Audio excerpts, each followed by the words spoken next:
permiso. Buenos días, compañeras y compañeros. Todos los años, las comisiones permanentes de trabajo de la Asamblea Nacional del Poder Popular convocan en diferentes territorios audiencias parlamentarias contra el bloqueo económico, comercial y financiero que nos impone el gobierno de los Estados Unidos desde hace 62 años. Las restricciones que nos impone la pandemia aconsejaron posponer este tipo de actividades con alta concentración de personas. De ahí que en la mañana de hoy las comisiones de Asuntos Constitucionales y Jurídicos, Salud, Deporte y Relaciones Internacionales, recogiendo el sentir y en representación de todas aquí presentes, da inicio a la audiencia parlamentaria por el levantamiento del bloqueo Cuba frente a 2 pandemias. Se inaugura con ello este hemiciclo del Capitolio Nacional, que como todos conocen es la sede institucional de las oficinas auxiliares de la Asamblea Nacional del Poder Popular. Preside este importante evento el diputado Esteban Lazo Hernández, miembro del Buró Político de nuestro partido y presidente de la Asamblea Nacional del Poder Popular y el Consejo de Estado.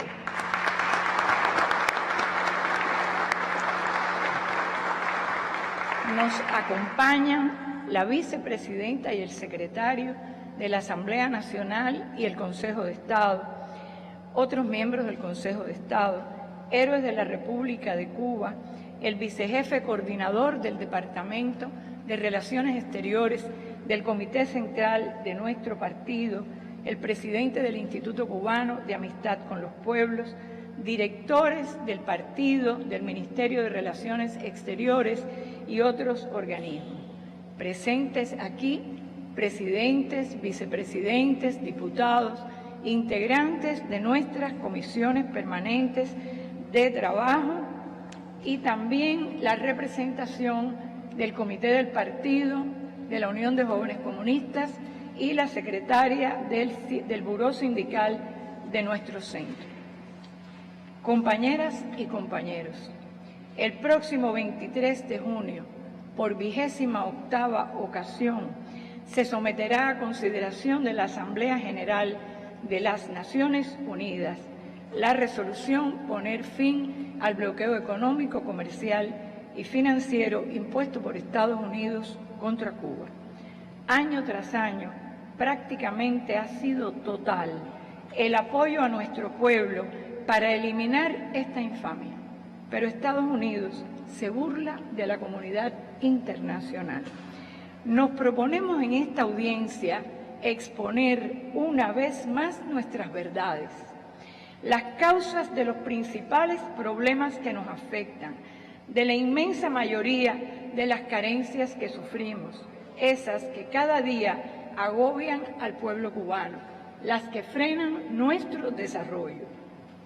Quizás en este momento sea bueno recordar las preguntas formuladas por el primer secretario de nuestro partido y presidente de la República, compañero Miguel Mario Díaz-Canel Bermúdez, en la clausura del 8º Congreso, cuando expresó, y cito, «Se dice que Cuba no es una prioridad para los Estados Unidos, y como nación soberana no tendría por qué serlo. Valdría la pena cuestionarse por qué existen entonces legislaciones específicas como la Ley Torricelli o la Helms-Burton, por solo mencionar 2 ejemplos cuyo propósito es agredir y tratar de controlar el destino de Cuba desde la coacción a terceros que establezcan o pretendan establecer vínculos comerciales o de cooperación.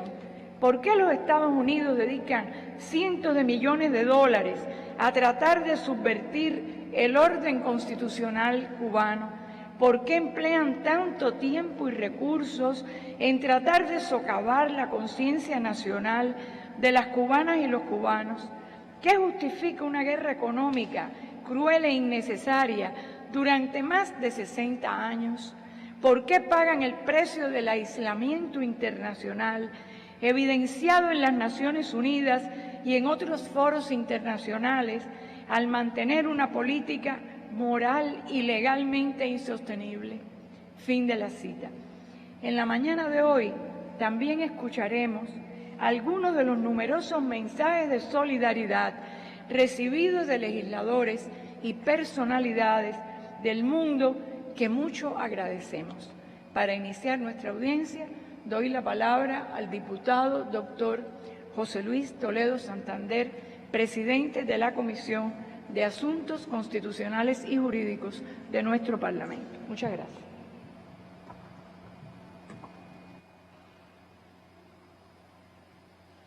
Buenos días. Compañero Esteban Lazo Hernández, presidente de la Asamblea Nacional del Poder Popular y del Consejo de Estado. Compañeras y compañeros diputados, compañeras y compañeros.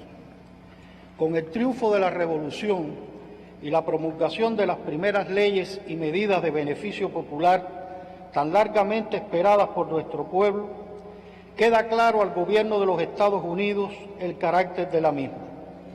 Y si abrigaba todavía alguna duda de sus objetivos, esta se disipa cuando el 17 de mayo de 1959 se firma la primera ley de reforma agraria. Hecho histórico que, al decir del general de ejército Raúl Castro Ruz, devino en el cruce del Rubicón por la Revolución Cubana. Porque a partir de entonces el gobierno de Estados Unidos se convenció de que la Revolución Cubana era verdadera, que rompía los moldes de control hegemónico de Washington en la isla y que irradiaba en la esfera internacional un ejemplo de nación independiente. Si bien formalmente se registra el 7 de febrero de 1962 como el momento en que se implanta el bloqueo por parte de los Estados Unidos contra Cuba, hay que reconocer con justeza que desde 1959 ya se venían aplicando medidas de bloqueo por parte del gobierno estadounidense. Aun cuando en marzo de 1960 el gobierno Eisenhower aprobó el programa de acción encubierta contra el régimen de Castro, la decisión de trabajar por derrocar la revolución triunfante había sido adoptada desde 1959. Dos altos funcionarios del Departamento de Estado, los subsecretarios para Asuntos Políticos, Livingston Merchant, y el adjunto para Asuntos Interamericanos, Roy Rubenton, reconocieron que desde 1959 se había elaborado de conjunto con la CIA un programa para, y cito, ajustar todas nuestras acciones de tal manera que se acelerara el desarrollo de una oposición en Cuba que produjera un cambio en el gobierno cubano resultante de un nuevo gobierno favorable a los Estados Unidos. Fin de la cita. En 1960, las principales refinerías norteamericanas establecidas en Cuba expresan su decisión de no enviar un solo barril de petróleo al país y prohíben el uso de sus refinerías para procesar los crudos enviados desde la URSS. Ante ello, el 10 de junio de ese año, Fidel expresó: estamos en presencia del primer acto de agresión concreta y de un plan para dejar al país sin combustible. A lo anterior se añade, el 6 de julio, la decisión del presidente Eisenhower, primero de reducir la participación de Cuba en el mercado azucarero norteamericano, y días después suspende la cuota azucarera reduciéndola a cero. El día 19 de octubre, esta administración declaró el embargo parcial al comercio, prohibiendo todas las exportaciones, excepto alimentos y medicinas. Y el 3 de enero del 61, el gobierno norteamericano rompe relaciones diplomáticas con Cuba y el día 16 va a establecer las primeras restricciones a los viajes de los ciudadanos estadounidenses a la isla. Estas acciones y otras que profusamente le siguieron, asestadas a puntos neurálgicos de nuestra economía y estabilidad, se enmarcan por el entonces conocido memorándum del entonces subsecretario asistente del Departamento de Estado, Lester Mallory, donde expresa: hay que poner en práctica rápidamente todos los medios posibles para debilitar la economía, negándole a Cuba dinero y suministro, con el objetivo de provocar hambre, desesperación y el derrocamiento del gobierno. Y en consecuencia, los Estados Unidos se lanzan desembosadamente a esta guerra no declarada, de escalada agresora e indiscutiblemente genocida, al implantar el bloqueo económico, comercial y financiero a nuestro país. Como expresan los autores del libro De la confrontación a los intentos de normalización, la política de los Estados Unidos hacia Cuba, y cito: de esta manera, desde los primeros años del triunfo de la revolución, el gobierno de los Estados Unidos deja preestablecidos los elementos esenciales que identifican la política de este país hacia Cuba hasta el presente. Las administraciones estadounidenses subsiguientes simplemente le imprimirían un sello particular, lo que nos lleva a afirmar que lo actual no son sino viejos objetivos dentro de nuevas estructuras, despliegues contemporáneos de viejos instrumentos y sofisticaciones de una agresividad que está dispuesta a morder o acariciar si es necesario, pero siempre con el mismo objetivo, concluyen. A la tenebrosa sombra del bloqueo se han generado en los Estados Unidos toda una gama de engendros legislativos que no solo van dirigidos contra Cuba, atacan a terceros países y vulneran principios esenciales del derecho, de un adecuado orden internacional y de las relaciones entre los Estados, al imprimirle a las mismas una aplicación extraterritorial y, en definitiva, van en contra del propio orden legal de los Estados Unidos y de los derechos de los ciudadanos estadounidenses. En su doloroso tránsito hasta nuestros días, el bloqueo de los Estados Unidos contra Cuba deja una secuela de muertos, daños y carencias, devienen en el mayor obstáculo a nuestro desarrollo y constituye el más serio y peligroso escollo a una relación respetuosa y armónica entre nuestros estados.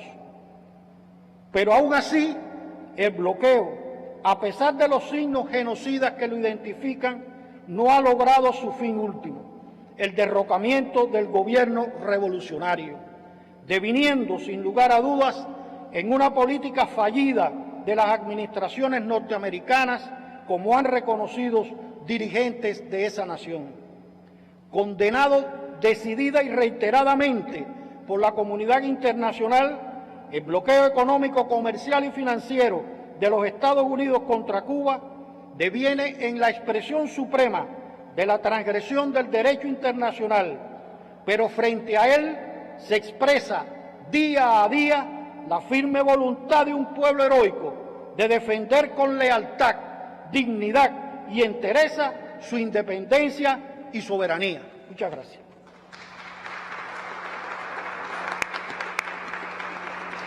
Muchas gracias, Toledo. Escucharemos ahora el testimonio de la senadora mexicana Beatriz Paredes. Les saludo desde la República Mexicana. La República Mexicana en donde admiramos y respetamos al heroico pueblo de Cuba. Actualmente soy senadora de la República, presidente de la Comisión de Relaciones Exteriores de América Latina y el Caribe.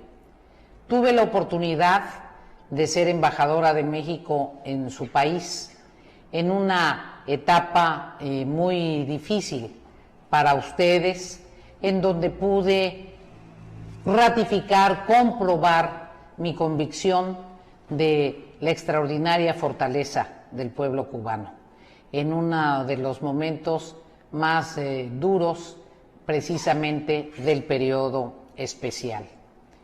Hoy que para ignominia del derecho internacional continúa el bloqueo a la República de Cuba, hoy que ese bloqueo reforzado por la ley Helms-Burton, sigue vigente, queremos expresarles la solidaridad del pueblo de México, ratificar los pronunciamientos que el Estado mexicano ha hecho ante el sistema de Naciones Unidas, rechazando de manera contundente el bloqueo por ser un instrumento que deviene en la violación de los derechos humanos de millones de compatriotas cubanos, de ustedes y compatriotas latinoamericanos y caribeños de la patria grande que es América Latina.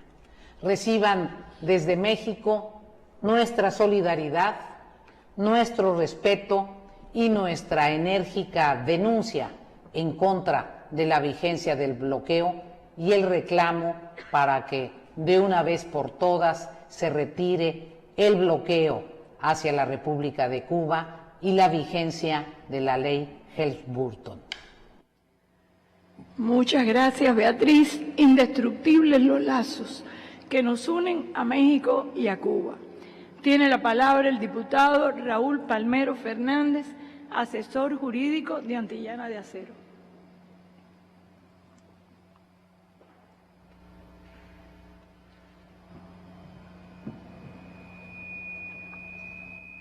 Buenos días. Con permiso para retirarme la mascarilla.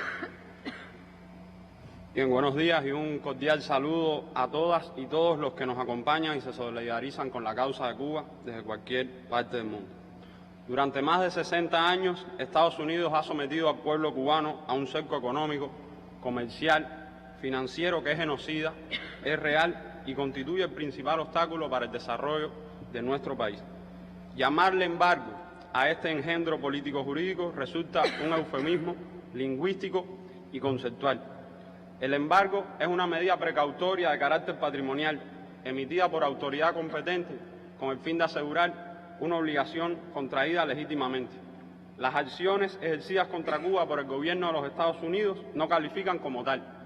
Por otra parte, el aislamiento, la asfixia y la inmovilidad a la que someten a Cuba sí tipifican como un bloqueo y han sido definidas, según la Conferencia Naval de Londres de 1909, como un acto de guerra. De ahí que partamos de la afirmación de que el bloqueo es real, no solo en su contenido, sino en sus efectos concretos. Desde abril de 2019 hasta marzo del 2020, el bloqueo ha causado pérdidas a Cuba en torno a los 5.570 millones de dólares. Y quizás la aplicación de la ley Helms-Burton y la persecución a las transacciones económicas y financieras de nuestro país sean las muestras más conocidas. Pero nosotros tenemos el deber como cubanos de seguir ampliando y divulgando a la comunidad internacional las afectaciones muy sensibles que tiene este engendro político sobre la población cubana. Durante el enfrentamiento al nuevo coronavirus, el bloqueo ha significado para Cuba una lucha contra dos pandemias. El bloqueo niega el acceso a tecnologías médicas con más de un 10% de componentes norteamericanos, y lo anterior afecta importantes programas del sistema de salud pública cubano, como son la atención materno-infantil, la atención al paciente grave, el programa de reproducción asistida y el programa integral para el control del cáncer, entre otros. Se destaca el caso dado a conocer de un donativo de ventiladores pulmonares mecánicos, kits de diagnósticos, mascarillas y otros insumos médicos necesarios para enfrentar la COVID-19 enviado por la compañía china Alibaba, los cuales no pudieron llegar a nuestro país. El bloqueo impacta de manera desgarradora en las personas con algún tipo de discapacidad. A Cuba se le niega la adquisición de prótesis con tecnología de punta y otros equipos especializados para la atención a estas personas. En 1981, durante la pandemia de dengue hemorrágico, introducido en Cuba deliberadamente por el gobierno de los Estados Unidos como parte de una guerra biológica, que cobró la vida a 158 ciudadanos cubanos y a 101 menores de edad. El Departamento de Estado de los Estados Unidos demoró la autorización y venta a Cuba de los insecticidas y aspersores de fumigación que debían utilizarse para combatir la pandemia. Cuba tuvo que adquirirlos en terceros países con un costo adicional y con su crucial demora, lo cual tuvo implicaciones fatales. Les traigo una breve crónica de una madre cubana que sufrió en los efectos en aquellos días. Y cito: cuando regresamos del aeropuerto vomitó el desayuno y al poco rato me dijo: ¡ay, me caigo! A las 10 de la noche de ese mismo día le repitió el mareo y regresamos al hospital. Decidieron ingresarla. A medianoche le pedí que durmiera y me respondió que no, porque se iba a morir. Antes de cerrar los ojos me dio un beso muy frío y me pidió que no le soltara la manito. Como a las 2 de la madrugada su mano comenzó a perder fuerza dentro de la mía. Cuando la miré, estaba moradita. Poco después se me murió. A los 6 meses, producto de esto, el padre se murió. A él le atacó el corazón. Esta es la crónica de Silvia Torres, madre de Ernestina Oñate, niña de 12 años fallecida a causa del dengue en Cuba. En otro orden de cosas, en el año 2019 Estados Unidos impuso sanciones a 27 compañías, 54 embarcaciones y 3 individuos relacionados con el sector del combustible. Ninguna de ellas o ellos bajo la jurisdicción de las leyes norteamericanas ni con nacionalidad o origen estadounidense, solo con el propósito de impedir la transportación de combustible hacia Cuba. Estas medidas tuvieron serias afectaciones en la población cubana. Entre los meses de noviembre y diciembre de 2019 no fue posible sembrar, por escasez de combustible, alrededor de 12.400 hectáreas de arroz. También se dejaron de producir 30.000 toneladas de arroz y más de 195.000 toneladas de vianda. Además, no fue posible recoger más de 2 millones de litros de leche y 481 toneladas de carne, todo lo cual incidió negativamente en la alimentación de nuestro pueblo. Todos los niveles educativos se vieron afectados en la transportación de profesores, trabajadores y estudiantes, y además en los horarios y planes de estudio. Y de igual manera pudimos ser todos testigos de las afectaciones al transporte público, y se calcula que 75.8 millones de pasajeros dejaron de transportarse en el año 2019 en comparación con el año 2018. Las medidas también han tenido un impacto significativo en el sector privado y en el sector no estatal. En 2019 Estados Unidos prohibió la entrada de cruceros estadounidenses a Cuba y los vuelos hacia todas las provincias del país del sector La Habana, lo cual incidió tremendamente en los pequeños negocios privados que existen y trabajan en función del turismo. En todos los ámbitos de la sociedad afecta el bloqueo. Yo provengo del sector metalúrgico. El principal rubro exportable son las palanquillas de acero. La imposibilidad de acceder al mercado estadounidense nos ha causado perjuicio, puesto que el precio de ese producto es superior ahí al de otros mercados. Entre 2019 y 2020 se exportaron un total de 52.600 toneladas. Si estas se hubieran destinado al mercado estadounidense, nuestros ingresos se hubieran incrementado en $526.000, con un efecto positivo sobre la vida y calidad de nuestros trabajadores. Con estos ejemplos queda más que demostrado el carácter genocida de esta política. Según el Estatuto de Roma de 1998, genocidio consiste en cometer actos orientados a destruir total o parcialmente un grupo poblacional, y la política de bloqueo califica como tal, conforme a lo definido en la Convención para la Prevención y la Sanción del Delito de Genocidio, aprobada por la Asamblea General de la ONU el 9 de diciembre de 1948. En fecha tan temprana como el 6 de abril de 1960, mediante un memorándum enviado al Departamento de Estado por Lester D. Mallory, vicesecretario de Estado asistente para los asuntos interamericanos de Estados Unidos, expresado: la mayoría de los cubanos apoyan a Castro. El único modo previsible de restarle apoyo interno es mediante el desencanto y la insatisfacción que surjan del malestar económico y las dificultades materiales.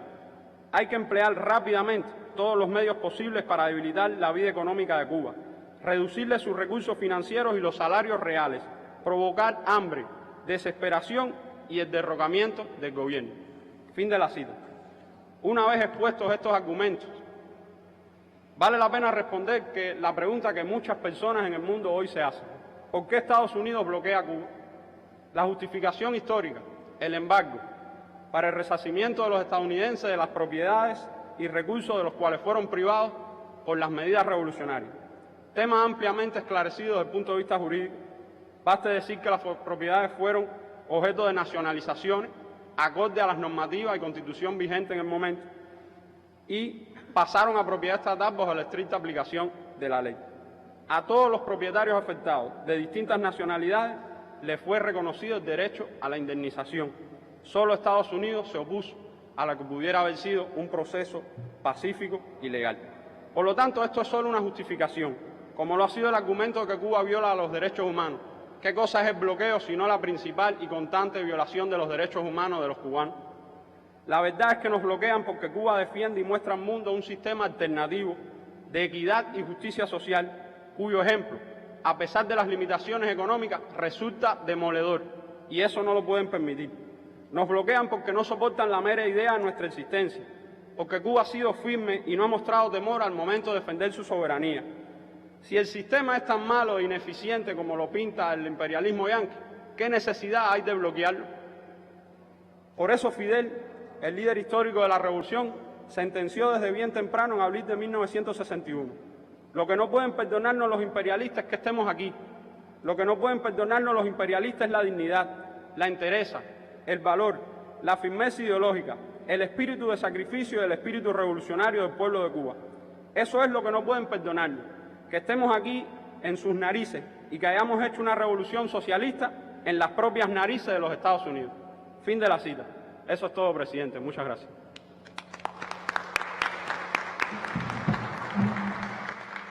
Muchísimas gracias, Palmero. Elocuentes ejemplos. Escucharemos ahora a dos representantes de la Eurocámara, al vicepresidente del Parlamento Europeo, Dimitri Papadimouliou, y a Javier Moreno, que es el presidente del Grupo Parlamentario Informal de Amistad con Cuba. Τον Απρίλιο του 2019 η κυβέρνηση Τραμπ ενίσχυσε τις ήδη απαράδεκτες οικονομικές κυρώσεις προς την Κούβα σε μια απόπειρα στραγγαλισμού της κουβανικής οικονομίας. Ανέρεσε έτσι τα όποια μικρά θετικά βήματα είχαν ξεκινήσει από την κυβέρνηση Ομπάμα τον Απρίλιο του 2015 με τη σταδιακή χαλάρωση των κυρώσεων. Τα μέτρα αυτά μειώνουν περαιτέρω τις δυνατότητες ανάπτυξης της χώρας και πλήττουν σε απάνθρωπο βαθμό το βιωτικό επίπεδο του κουβανικού λαού. Το ασφικτικό εμπάργο των ΗΠΑ, που έχει επιβληθεί από το 1960, πάνω από 60 χρόνια τώρα, αποτελεί μια αναχρονιστική και απάνθρωπη πρακτική που καταδικάζεται κάθε χρόνο, εδώ και δεκαετίες, σχεδόν ομόφωνα από τη Γενική Συνέλευση του ΟΗΕ. Προεκλογικά, ο πρόεδρος Biden δεσμεύτηκε να επανεξετάσει αυτές τις κυρώσεις. Αυτό που θα πρέπει να είναι άμεση προτεραιότητα του νέου Προέδρου είναι τα λόγια να γίνουν πράξη. Γιατί κάθε μέρα υπάρχουν σοβαρές οικονομικές και ανθρωπιστικές επιπτώσεις, ειδικά σε μια περίοδο που και η Κούβα μαστίζεται από την πανδημία. Οποιαδήποτε καθυστέρηση πρέπει να αποφευχθεί.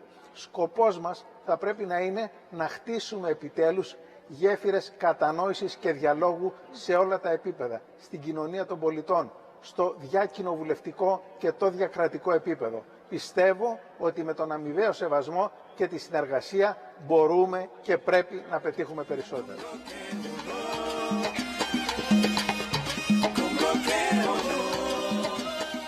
Trasladar a todos los hermanos y hermanas cubanos, a todos los diputados y diputadas de la Asamblea Nacional, un caluroso saludo en nombre del Grupo de Amistad del Parlamento Europeo con el pueblo cubano.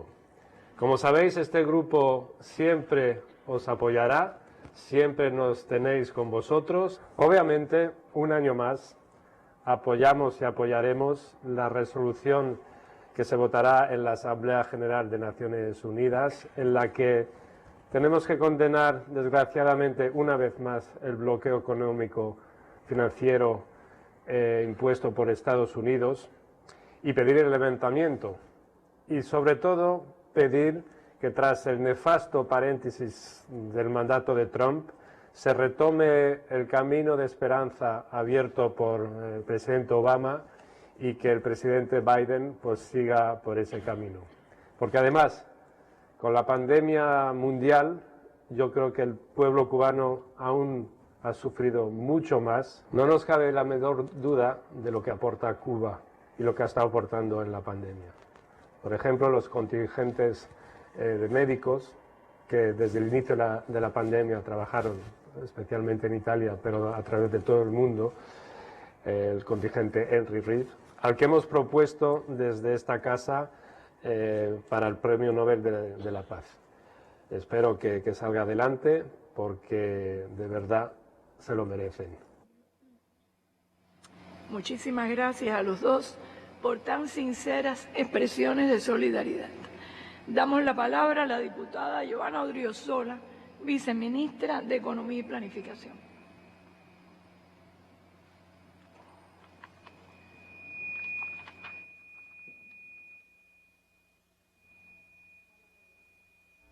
El bloqueo económico, financiero y comercial de los Estados Unidos contra Cuba constituye el principal obstáculo para el desarrollo de nuestro país.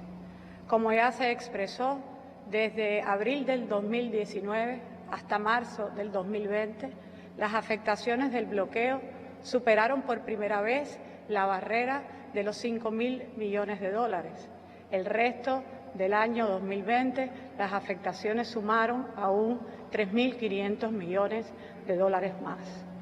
El bloqueo no solo implica esas afectaciones, sino que también constituye un conjunto de sanciones que se imponen a otras instituciones, a compañías, a instituciones financieras y bancarias por la realización de operaciones con Cuba.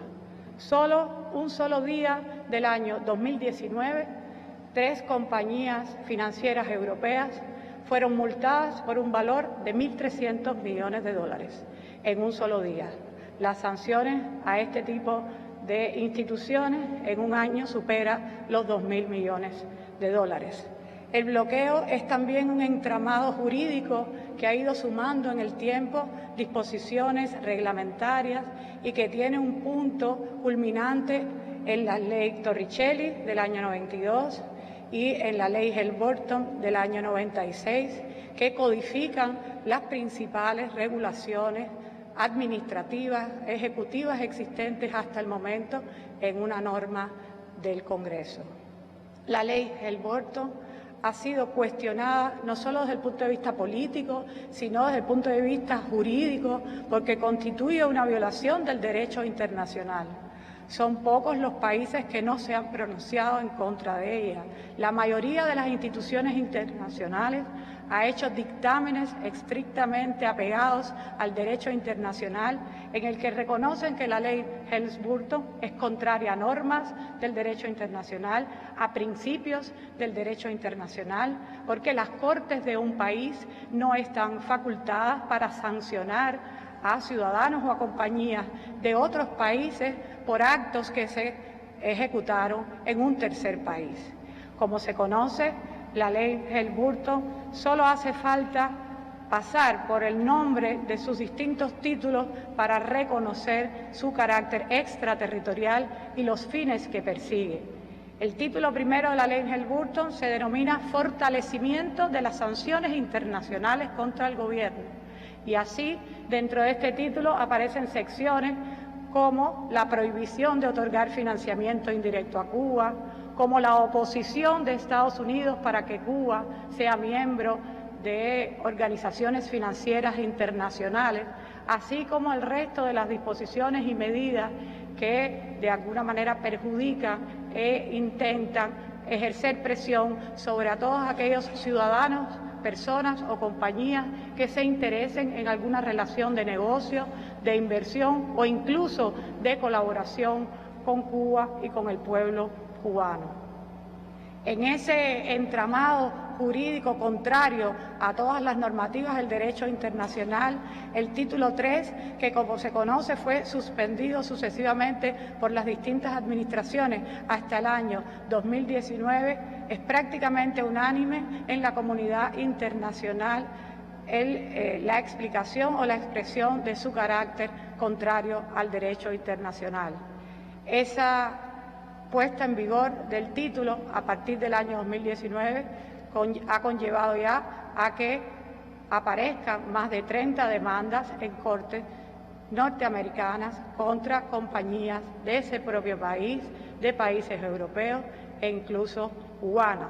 Por supuesto, la pretensión más importante de la puesta en vigor de este título es ejercer una presión contra los inversionistas extranjeros en Cuba, tratando de simplemente cortar ese tipo de relaciones y con el perjuicio que eso lleva.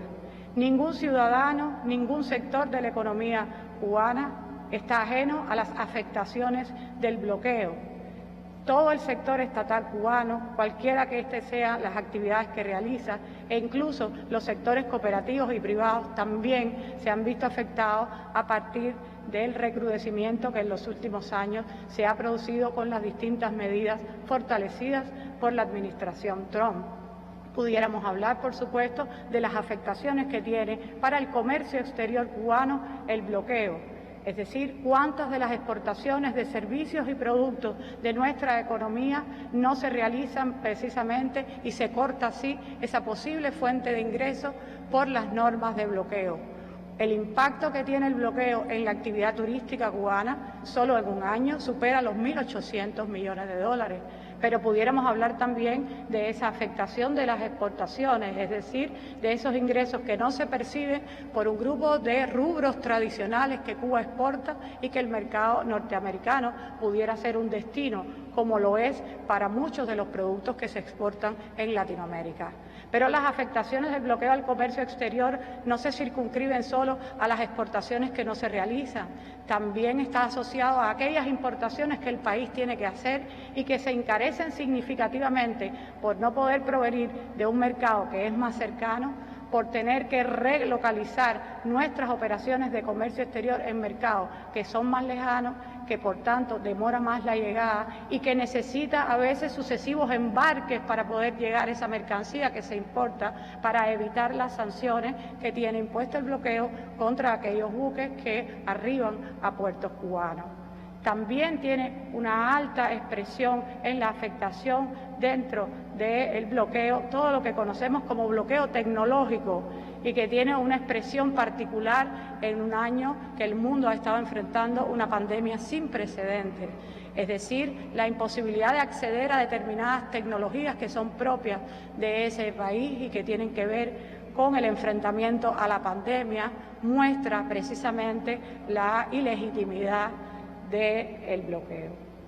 Muchos otros ejemplos pudieran ponerse. Las afectaciones son muy grandes también en el sector financiero y bancario, precisamente por las multas y las sanciones que se imponen, lo que genera que solo en un año 137 bancos extranjeros se negaron a realizar operaciones con Cuba, lo que tiene montos que superan en afectación los 280 millones. Es decir, bancos que dejan de tener relaciones de corresponsalías, transacciones que se detienen, documentos que se exigen de más, costo que se le incrementa al financiamiento que se otorga por el riesgo Cuba o el riesgo país que implica que ciertamente si se dan este tipo de relaciones puede ser que esos bancos o esas instituciones financieras puedan ser sujetos de las multas que se imponen. Por tanto, ciertamente el bloqueo es real, genera una gran afectación a nuestra economía, a nuestro pueblo, incluso a la economía de ese propio país y a todas aquellas otras compañías, personas que se interesan o que tengan vínculos comerciales, económicos y financieros con nuestro país. Muchas gracias.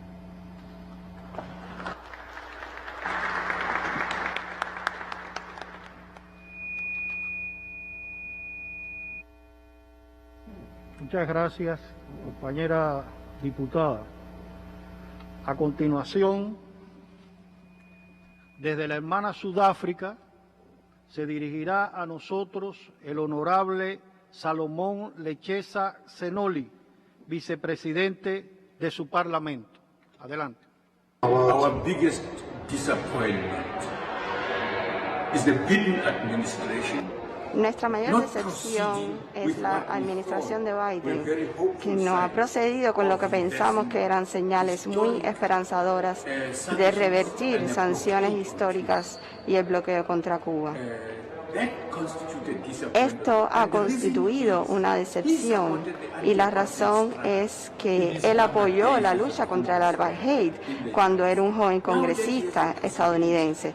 Ahora él tiene la posibilidad de ayudar a continuar esa campaña, lo cual era una parte fundamental del trabajo por el cual estábamos abogando, de que las sanciones y el bloqueo contra Cuba ahoga la posibilidad de cada uno satisfacer las necesidades de sus propios países, así como las necesidades de otros también en el mundo, que pueden beneficiarse de la experticia que un camino socialista le brinda al mundo. Coincidimos con la posición del presidente de nuestro país, así como con el Partido Comunista. Estamos resueltos a condenar el mantenimiento de estas sanciones y el bloqueo. Estamos resueltos para hacer un llamado para, por ejemplo, se devuelva a manos cubanas la base naval de Guantánamo.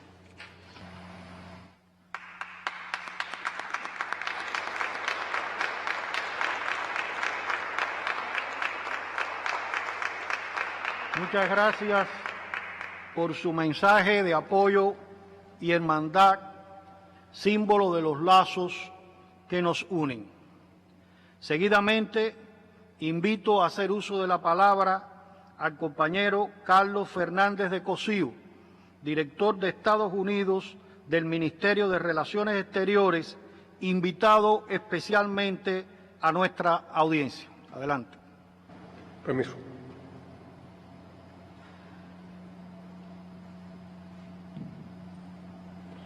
Compañero presidente Esteban Lazo, compañeros Ana Mari, vicepresidenta, Homero, secretario, compañeras y compañeros. Buenos días. Yo me voy a referir a los pretextos que históricamente ha utilizado el gobierno de los Estados Unidos para imponer el bloqueo económico, o sea, la guerra económica incesante contra nuestro país durante estos 62 años. Y voy a referirme también a las características y el sentido de las principales medidas de reforzamiento del bloqueo adoptadas durante el gobierno de Trump y que aún hoy se mantienen vigentes. Los primeros pretextos utilizados por el gobierno de los Estados Unidos y los usó durante varias décadas para explicar el bloqueo y para darle un sentido a la opinión pública y a su propia población, fueron varios. Entre ellos, que con la Revolución Cubana se estaba introduciendo en el hemisferio occidental una ideología ajena al panamericanismo, o sea, a lo que era aceptable para Estados Unidos en nuestro hemisferio, que no era más que el sistema de dominio imperialista en lo que llamamos nuestra América. Ese era un pretexto asociado a este, durante años, durante décadas podemos decir, eran nuestras relaciones con la Unión Soviética, con la República Popular China, con el antiguo campo socialista, lo cual para Estados Unidos resultaba inaceptable. A partir de la década de los 70 y los 80, una de las razones esgrimidas públicamente y directamente para explicar el bloqueo era nuestra ayuda solidaria e internacionalista con los pueblos de África, en particular la ayuda a los movimientos de liberación y muy específicamente al caso de Angola. Y también se explicaba, sobre todo en los años 80, con motivo de tratar de forzarnos a que dejáramos de respaldar, de apoyar o de ser solidarios con los movimientos revolucionarios y de liberación nacional en Centroamérica. Estos fueron pretextos muy específicos esgrimidos por el gobierno de los Estados Unidos. Sin embargo, conocemos que la explicación más honesta, más sincera, se mantuvo guardada durante años. Y es la que se explica en el memorando de Lester Mallory, citado ya en la mañana de hoy, tanto por Toledo como por Palmero, escrito en abril de 1960, y que no voy a citar puesto que ya se citó en la mañana de hoy. Pero debe reconocerse que en ese mismo periodo, y también de manera no pública, hasta mucho después, el propio presidente de los Estados Unidos, Eisenhower, reconocía íntimamente en el gobierno cuál era el propósito real. Su frase fue: si pasan hambre, botarán a Castro del poder. El objetivo era provocar hambre en nuestro país. No fue realmente hasta 1992, cuando se aprobó por primera vez en la Asamblea General de las Naciones Unidas el proyecto de resolución que se aprueba cada año y que reclama el fin del bloqueo económico de Estados Unidos contra Cuba, que Estados Unidos, la delegación estadounidense en la Asamblea General en ese momento, esgrimió por primera vez el intento de justificar el bloqueo como una medida de respuesta al proceso de nacionalización legítimamente llevado a cabo en nuestro país. Ese es un pretexto que hasta entonces no se había utilizado y solo comenzó a principios de la década de los 90, repito, en el momento, en la sesión de la Asamblea General en que se aprobó por primera vez la resolución que reclama el fin del bloqueo económico. Y eso puede tener cierta explicación. Ya en esa etapa había desaparecido la Unión Soviética, había desaparecido el campo socialista en Europa. Era un argumento, un pretexto que no podía seguirse utilizando. En esa etapa también ya habíamos cumplido victoriosamente con nuestros compromisos internacionalistas en África, particularmente salvaguardando la integridad territorial de Angola. Habíamos hecho una contribución significativa para el logro de la independencia de Namibia, un reclamo universal, y habíamos hecho también un aporte muy importante para lograr el fin del oprobioso régimen del apartheid en Sudáfrica. Por tanto, ese era un pretexto que tampoco podía seguirse utilizando. Y tampoco había, en la década de los 90, ya movimientos de liberación o movimientos insurgentes en Centroamérica. Poco después, en el año 1996, se aprueba la ley Helms-Burton. Y en ella, si uno observa sobre todo el título 1, se esgrimen una serie de pretextos, una serie larga de pretextos sobre por qué se formula esta ley. Los más reiterados o los más enfáticos dentro de ese texto son promover los derechos humanos, lo cual constituye una total desvergüenza, porque es bien conocido el papel de los Estados Unidos como un agresor de los derechos humanos dentro de su propio territorio y en apoyo a los regímenes más brutales que han existido, por lo menos en la posguerra, en el mundo entero. Se plantea en esa ley, también está escrito en esa ley, que uno de los motivos por los que se aplica el bloqueo y se esgrime esta ley es porque Cuba practica el comercio ilegal de narcóticos. Otra inmensa falacia.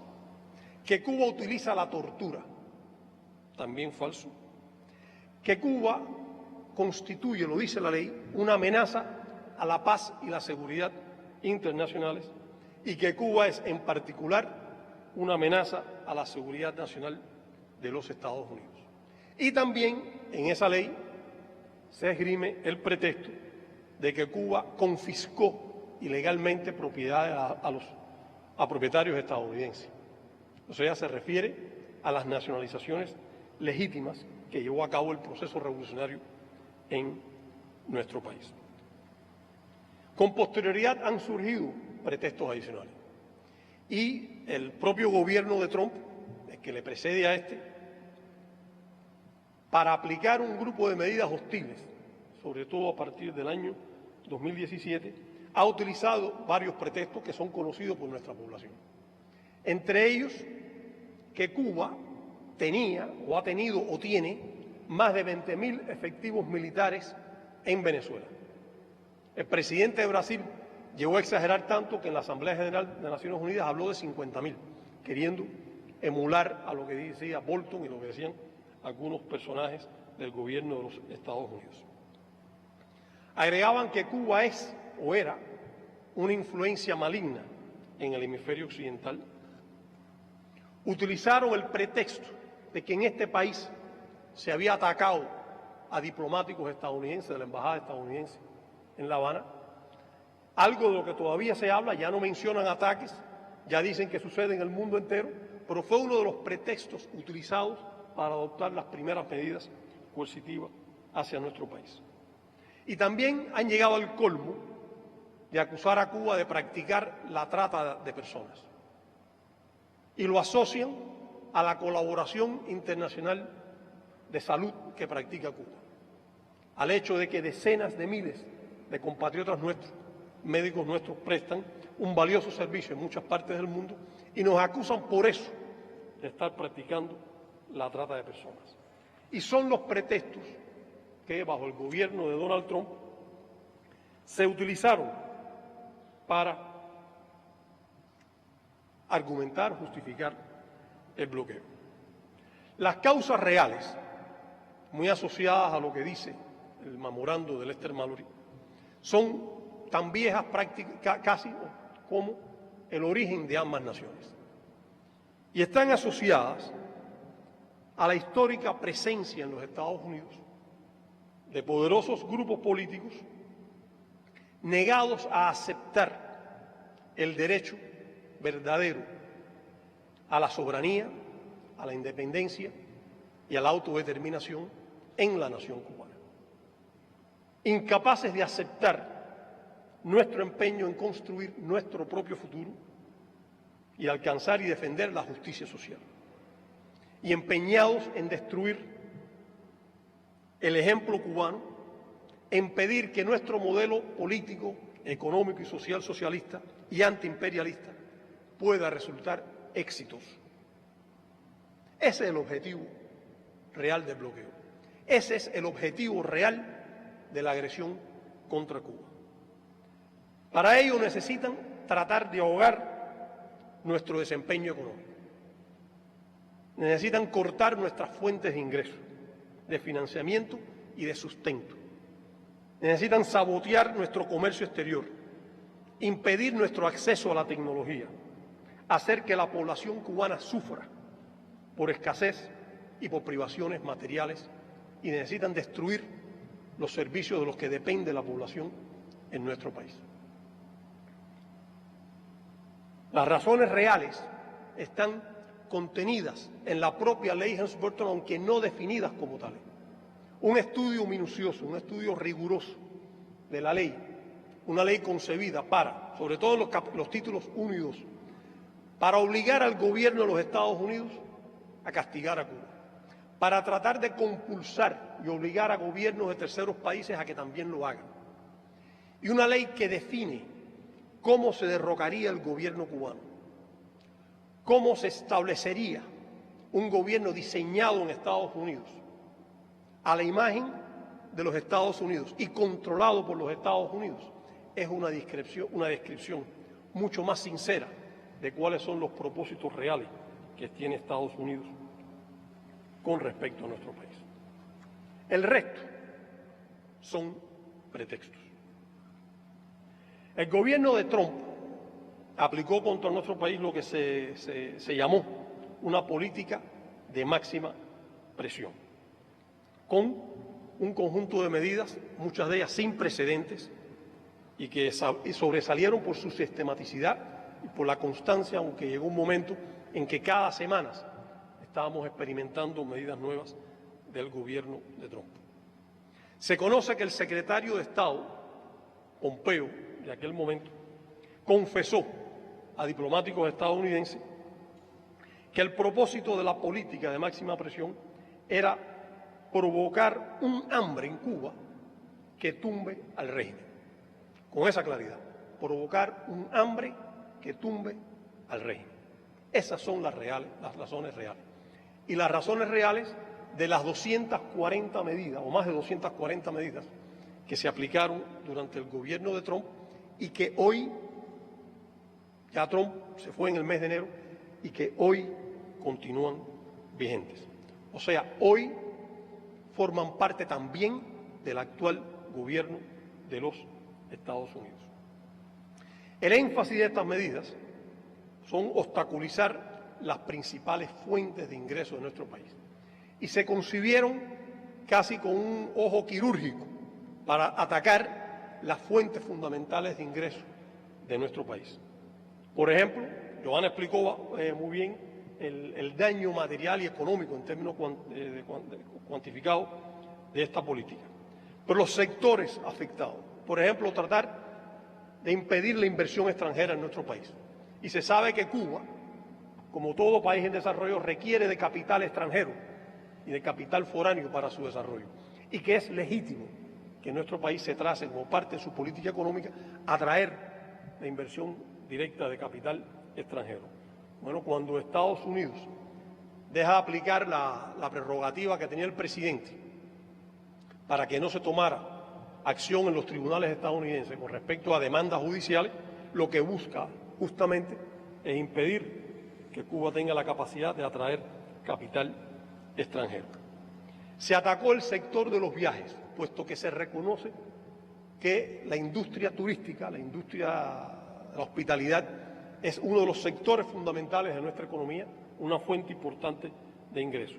Y por eso hay un conjunto de medidas que se fueron adoptando durante esos años para impedir, desde las alertas de viaje, bajo el pretexto de que diplomáticos estadounidenses habían atacado en Cuba, la prohibición de los viajes de cruceros, la suspensión por diversas categorías de viajes que habían sido permitidos mediante excepciones del gobierno de Obama, las modificaciones de las licencias existentes a ese momento e incluso la emisión de una lista de alojamientos prohibidos, o sea, lugares donde le está prohibido a ciudadanos estadounidenses o a personas bajo jurisdicción de los Estados Unidos alojarse en Cuba, tanto estatales como no estatales. Hay una lista de casas privadas de las que existen en nuestro país donde el ciudadano estadounidense o la persona que vive en los Estados Unidos tiene prohibido alojarse. Y también cancelaron muchos de los vuelos, tanto los destinos como la cantidad de vuelos que podían existir entre Cuba y los Estados Unidos.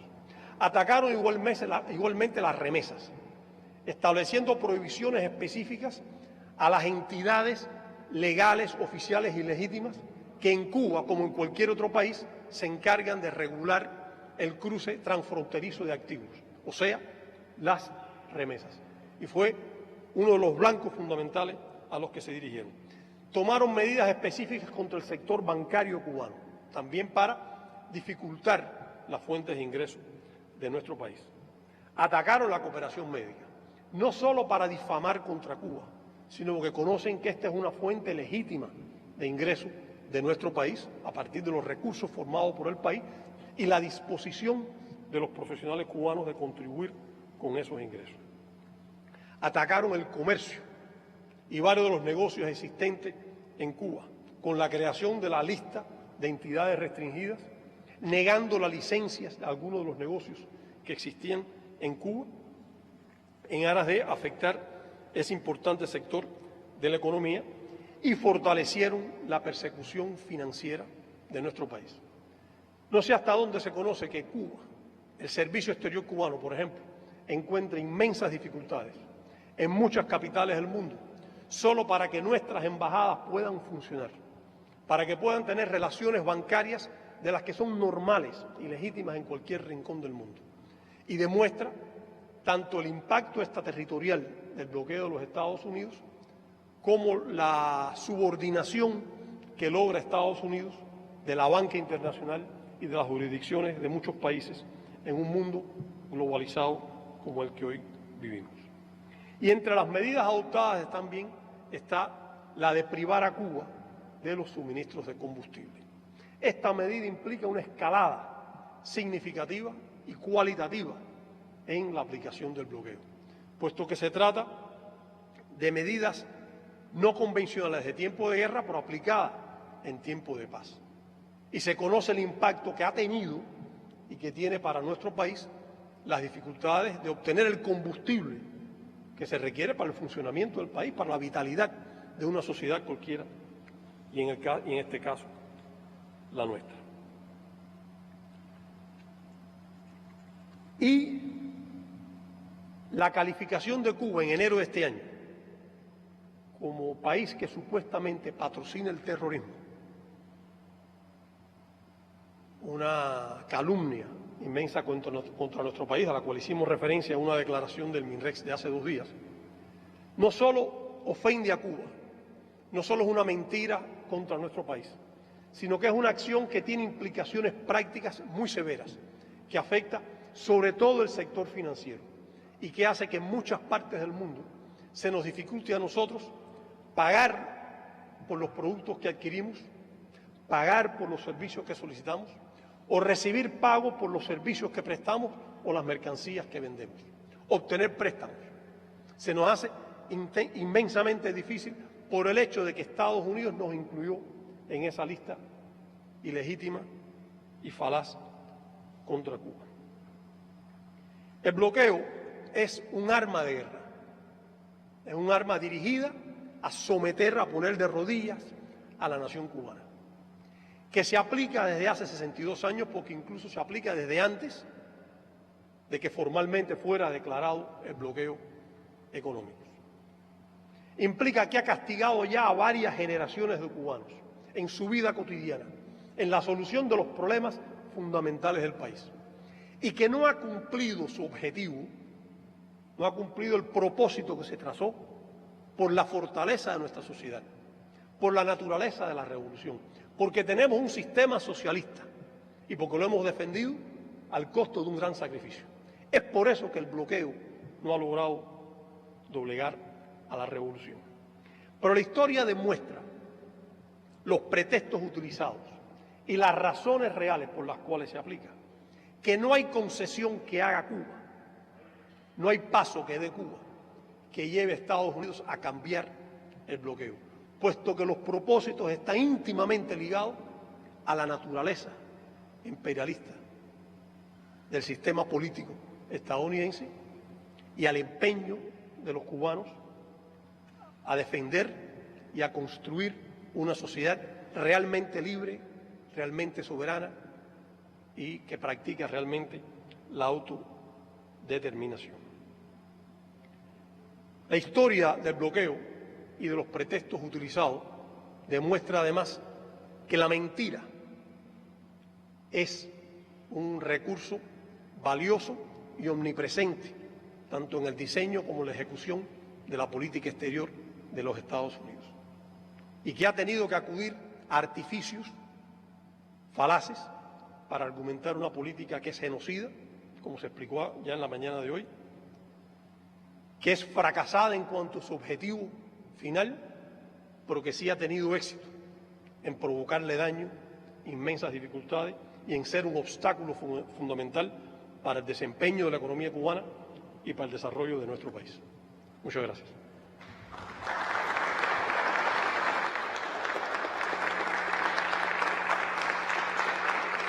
Muchas gracias, compañero Cosío.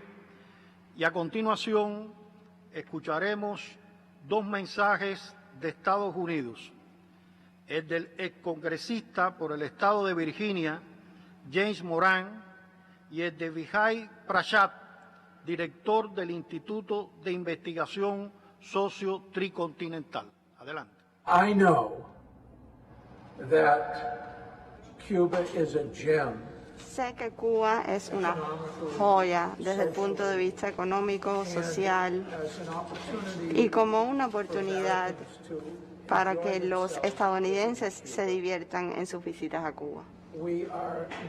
Somos vecinos y debemos trabajar juntos como vecinos. Tenemos diferencias en cuanto a las formas en que funcionan nuestros gobiernos. Pero se debe tener presente que hay mucha historia. En el pasado, miembros del crimen organizado dirigían ampliamente la isla de Cuba y la explotaban. Y un pequeño grupo de personas se beneficiaban de los recursos que Cuba tenía para ofrecer. Y una gran cantidad de personas, la gran mayoría, eran explotadas, eran tratadas de pésima manera, en especial los cubanos de piel más oscura. Ahora todos reciben educación y atención médica. No estoy abogando por el socialismo, ni mucho menos el comunismo. Estoy abogando para que Estados Unidos dedique tiempo a visitar Cuba, se deshaga de todas esas sanciones estúpidas Estados Unidos no tiene nada que temer de Cuba y mucho que ganar. Así que abramos nuestros corazones y fronteras. Hagámonos amigos de nuestros vecinos. Es para beneficio nuestro y sé que no nos arrepentiremos de haberlo hecho.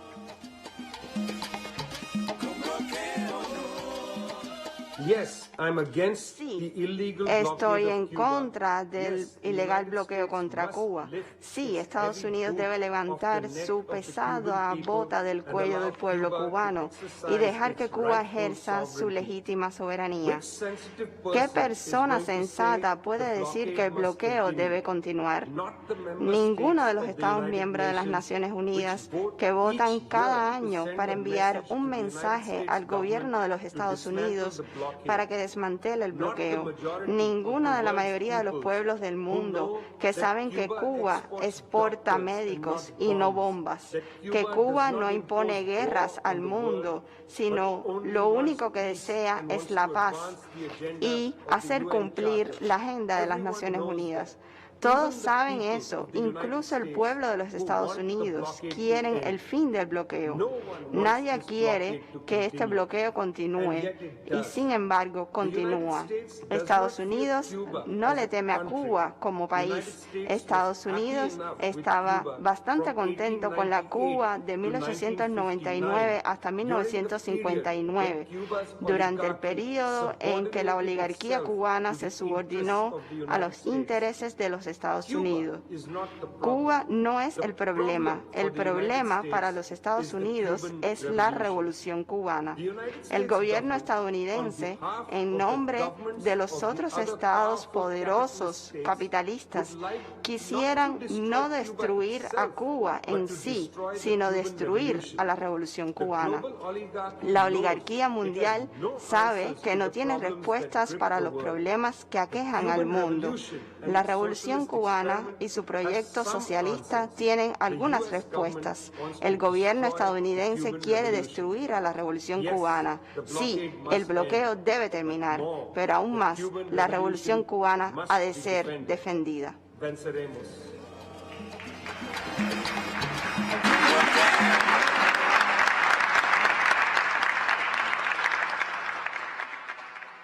Sí, sin lugar a dudas, venceremos en esta lucha que libramos.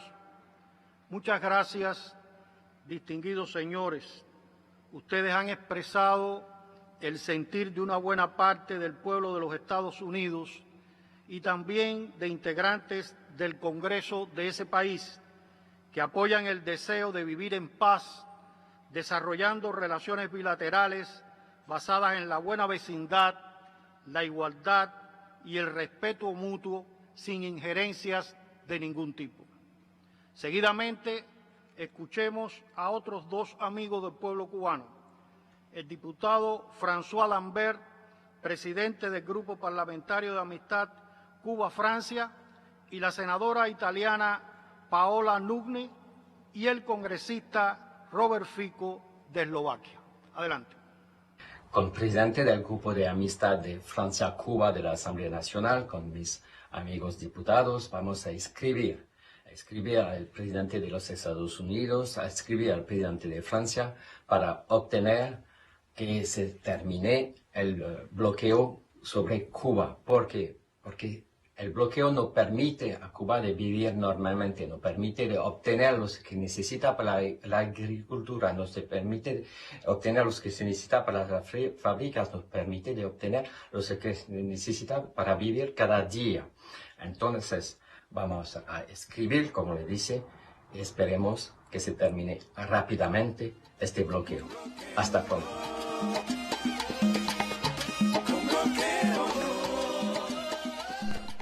Buongiorno a tutti. Siamo molto contenti che anche l'Italia abbia voluto contribuire con questa richiesta che si alza da più parti del mondo affinché a Cuba venga tolto il blocco, con l'approvazione della mozione in Senato. È impensabile che dopo 60 anni, ancora oggi nel 2021, dopo quello che la pandemia ci ha insegnato, che ancora il capitalismo imponga limiti allo sviluppo e al benessere dei compagni cubani. Noi abbiamo potuto constatare con questa pandemia, ma altri lo hanno constatato in altre emergenze sanitarie, quanto la solidarietà dei cubani con la loro scienza, che ha puntato sul valore umano della conoscenza, abbia aiutato tanti nel mondo. Eppure ancora sembra lontano il momento in cui questa cosa venga riconosciuta come il più grande valore, l'umanità e la solidarietà, essere tutti compagni, oltre le bandiere, oltre i limiti degli Stati.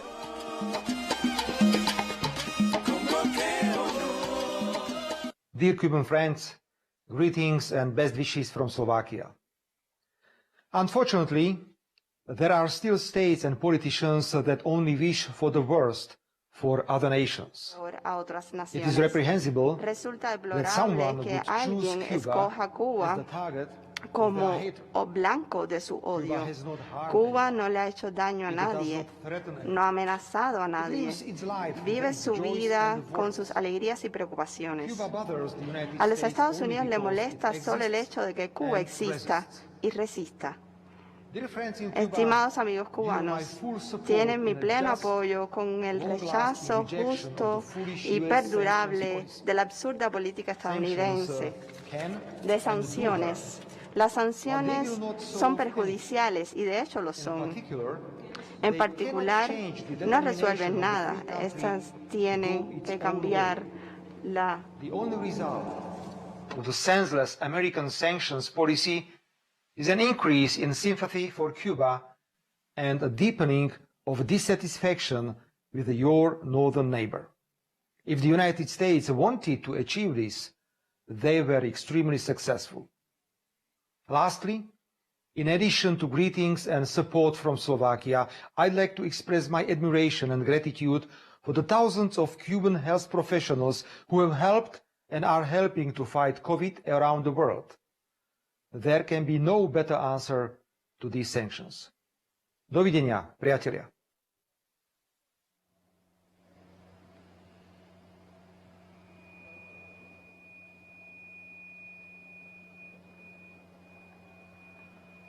Muchas gracias, estimados amigos del pueblo de Cuba, por el apoyo a nuestro pueblo y por sus calurosas palabras.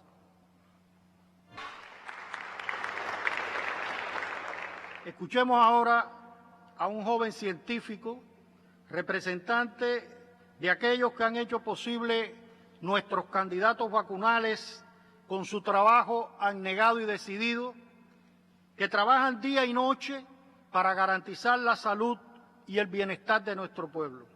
Invito a hacer uso de la palabra al diputado doctor Yuri Valdés Balbín, director adjunto del Instituto Finlay.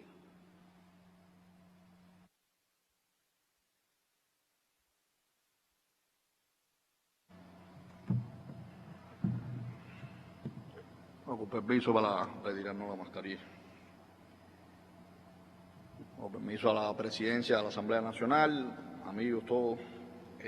Yo primero quiero empezar agradeciendo la frase que preside esta actividad.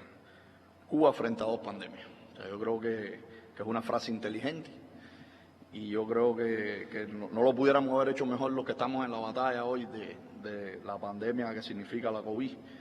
Y voy a tratar de un poco conversar y hablar las experiencias. Primero, yo vengo de la industria biotecnológica farmacéutica. Y lo primero que nosotros debemos entender es que esta es una industria que se dedica a investigar, desarrollar, producir y comercializar medicamentos, vacunas, productos biotecnológicos, equipos médicos, en su gran mayoría para la salud humana. O sea, entonces poco empieza uno a escuchar los pretextos de que los que nos quieren es rendir por hambre. Lo que pasa es que esto no es comida, o sea, esta es la salud de las personas.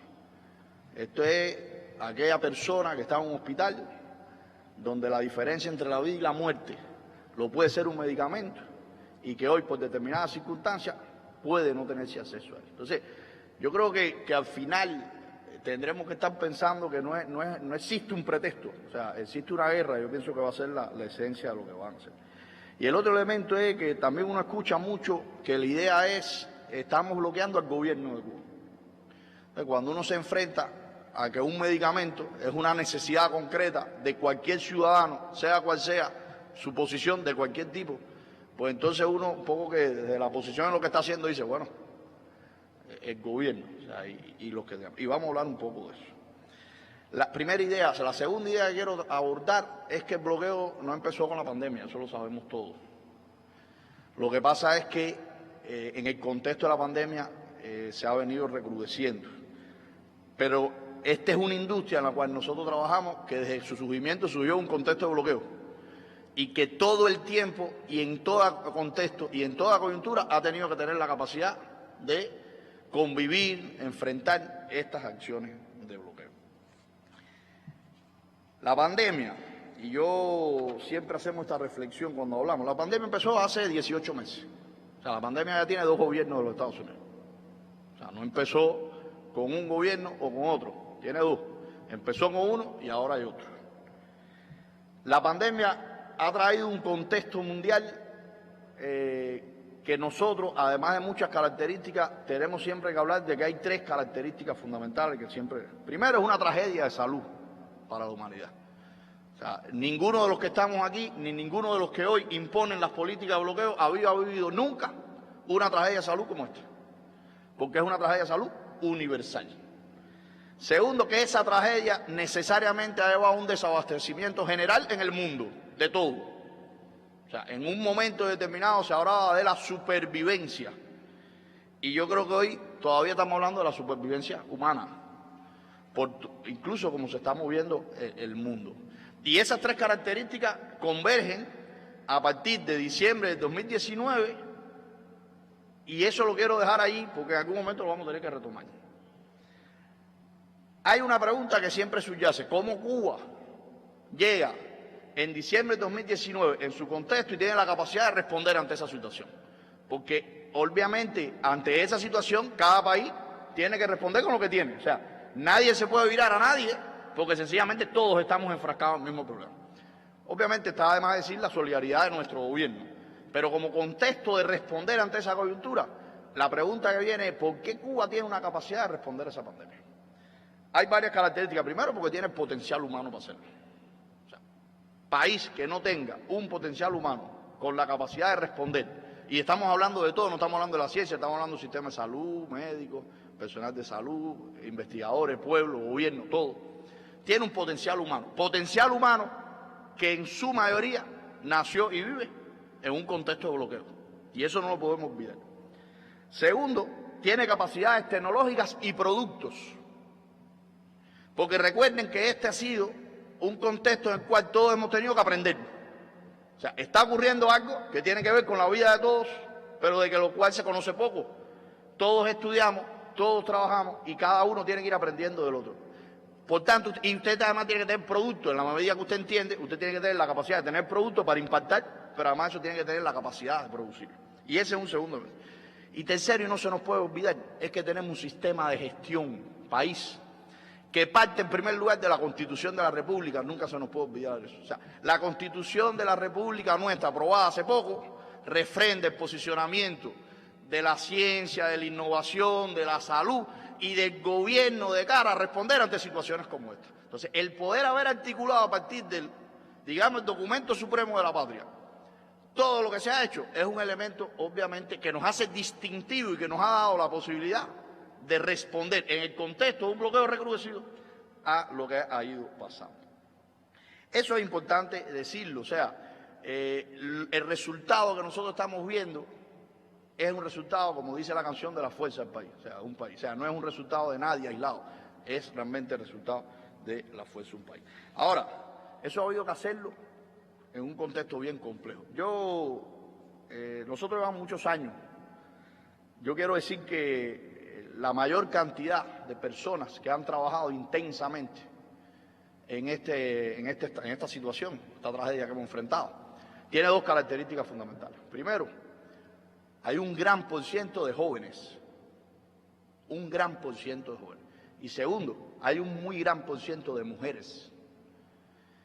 Y esto yo lo digo no con el ánimo de anotarnos puntos, esto yo lo digo porque esa capacidad que tenemos para enfrentar tenía mayoritariamente jóvenes y mujeres. Y estos dos sectores son de los más golpeados por el bloqueo. Porque esos jóvenes, y ese es un elemento que es difícil de cuantificar, cuánto impacta en lo subjetivo una condición que hace que una muchacha con 2 hijos tenga que salir todos los días a trabajar 16, 17 y 18 horas todos los días en condiciones difíciles, sin muchas veces tener una retaguardia óptima, también presionada por el contexto de bloqueo tan complejo el cual estamos teniendo. Ahora, nosotros también tenemos la conciencia que el bloqueo, a nuestro juicio, no es 3 personas o personajes decidiendo acerca de algo. Nosotros sí creemos que es una política, primero, inteligente. Nosotros percibimos que es una política inteligente, dañina pero inteligente. Es una política construida, pensada e intencionada para ahogar a un país. Fíjense, hay 3 elementos que nosotros vamos a ejemplificar muy rápido. Primero hay que entender que la industria que está detrás de los productos es una industria de alto estándar. O sea, no todo el mundo, ni todos los países tienen materias primas que le puedan suministrar a usted lo que usted necesita para hacer una vacuna que es preventiva y que va a ser puesto a una persona sana. Recuérdense que esta es una medicina que va dirigida a un sujeto sano. Usted le pone una vacuna a alguien que está sano para que no enferme.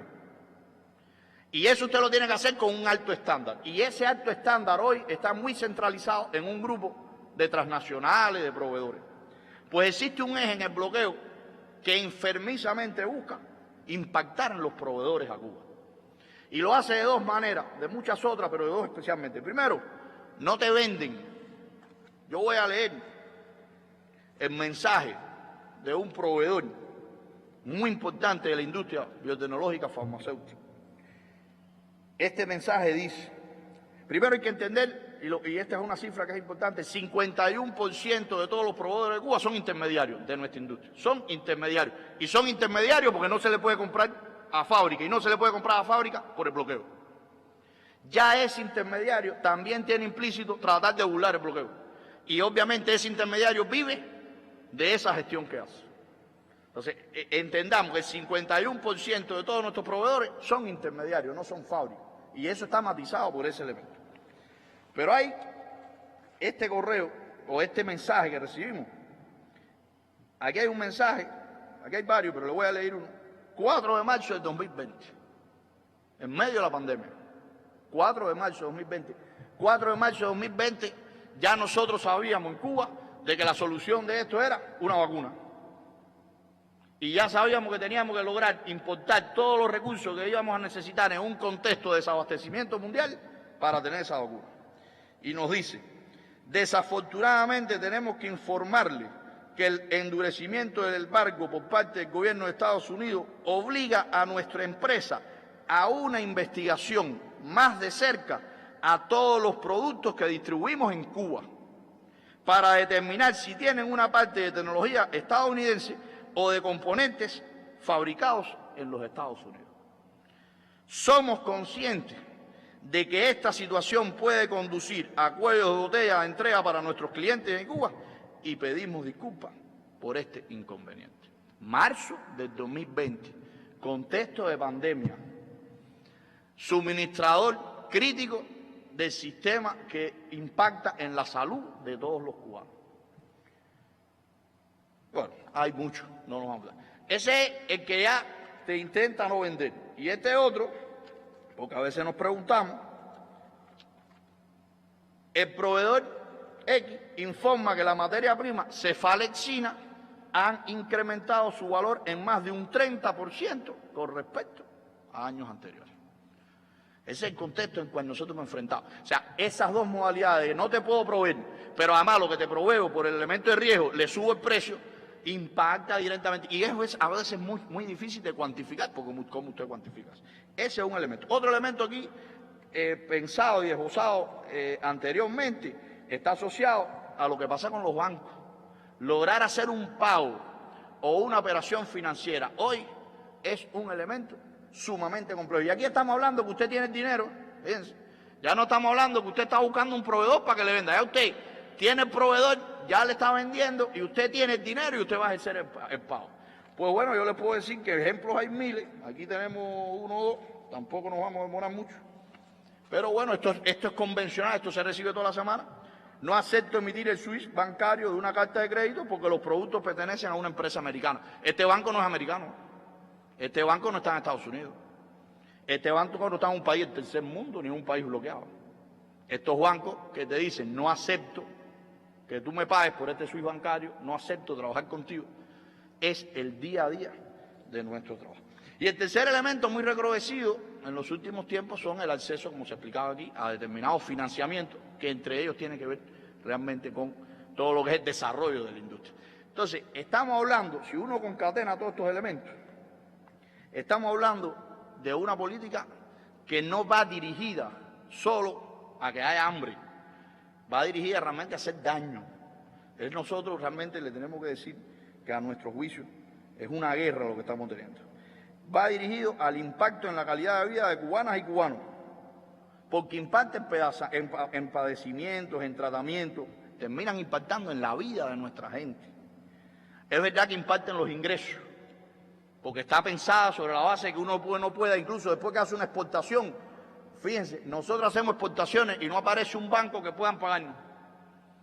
A veces tenemos la exportación hecha y no tenemos el dinero porque no encuentran dólares. Y bueno, el acceso a los financiamientos. Yo quiero terminar diciendo que difícilmente puede haber ningún pretexto que justifique esto. El otro día escuchamos una información, entre todo lo que estamos haciendo también tratamos de escuchar información, de que decía que el gobierno de Estados Unidos, su prioridad no era revisar las relaciones o las no relaciones con nuestro gobierno. Yo creo que hay que emplazar al gobierno norteamericano y decirle que si a lo mejor no puede o no tiene tiempo de revisar toda la política con Cuba, esta, que tiene que ver con los cubanos que están ingresados, con los cubanos que estamos vacunando, hay que decir que nosotros no hemos vacunado más cubanos porque no hemos tenido los recursos para hacer más vacunas, para que todo el mundo esté claro. No es por falta de evidencia técnica, es porque no hemos tenido los recursos, porque esos recursos han sido bloqueados y ha costado mucho trabajo tenerlos en el tiempo adecuado para poder realmente producir la vacuna y vacunar a todos los cubanos. Y hay que emplazar al gobierno de Estados Unidos y decir, está bien, no lo revises todo, a menos mi percepción, pero revisa esa. Ocúpate. Tú puedes ser la diferencia entre fallecidos y no fallecidos. Nosotros nos duele mucho como comunidad científica, nos duele mucho cuando alguien fallece y no ha sido vacunado, porque sabemos que lo que hacemos pudiera ser la diferencia entre la vida y la muerte. Y cuando eso pasa porque hay alguien que no toma una decisión de dejarnos que con nuestros propios esfuerzos, es verdad que no quieren que seamos ejemplos, todo eso es lo que subyace y al final termina siendo una guerra, pero están siendo cómplices entre la vida y la muerte de muchos cubanos, y hay que decirlo, que revisen eso, que autoricen esto, que no se metan en esto, que dejen la guerra detrás de los proveedores. Nosotros no queremos eso para hacer otra cosa que no sean nuestras vacunas, nuestros productos, que lo autoricen, y hay que emplazarlo y hay que pedirle que lo haga. Nada justifica que se acabe la vida de una persona. Nada justifica apagar la sonrisa de un niño. Nada lo justifica. El bloqueo es una guerra. No le demos vuelta. Venceremos.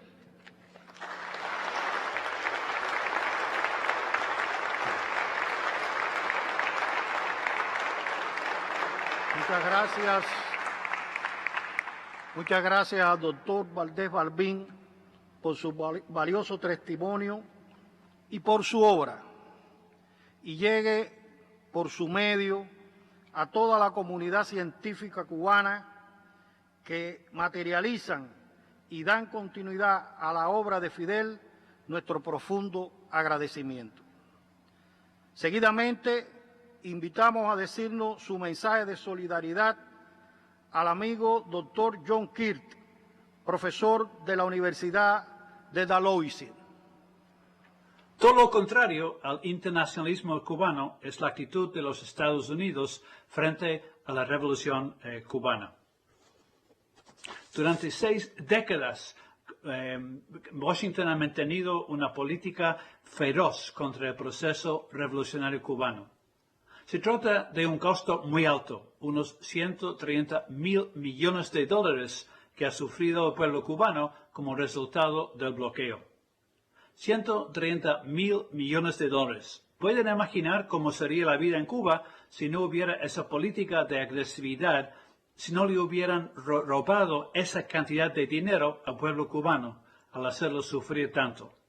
Por ejemplo, Cuba no tendría que pagar precios mucho más altos por productos que tienen que importar por terceros países, porque actualmente los Estados Unidos lo bloquean.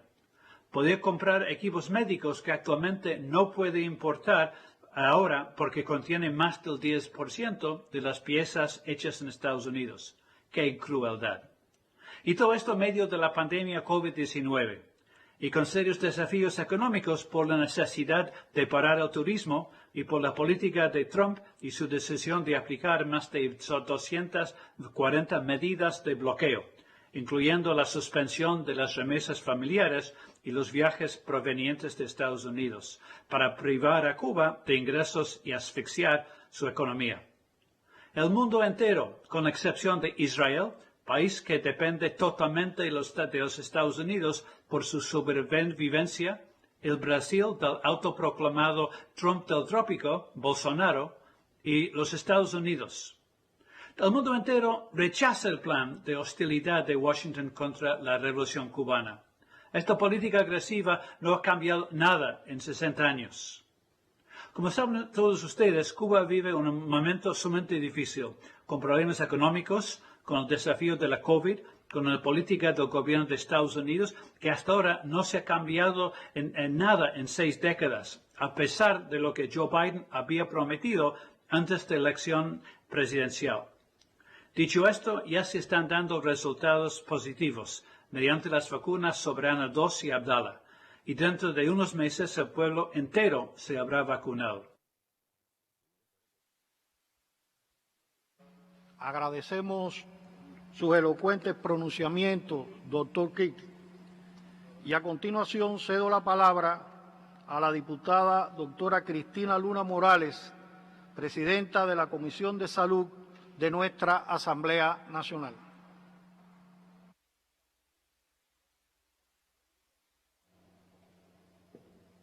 Permiso.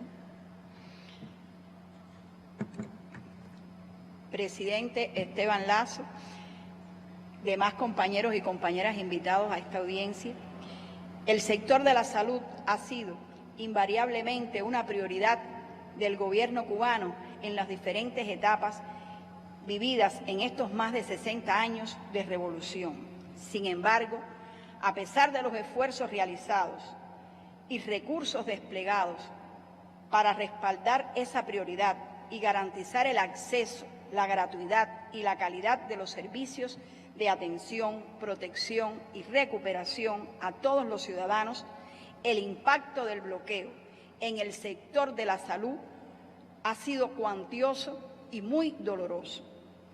Las sucesivas medidas aplicadas por el gobierno de los Estados Unidos como parte del bloqueo, arreciadas con odio contra el pueblo cubano desde el 2019 hasta marzo del 2020, ha causado pérdidas significativas en el sector de la salud, que ascienden a más de 198 millones de dólares. Este dato es importante, ilustra en número lo que ha significado para cada una de las personas cubanas.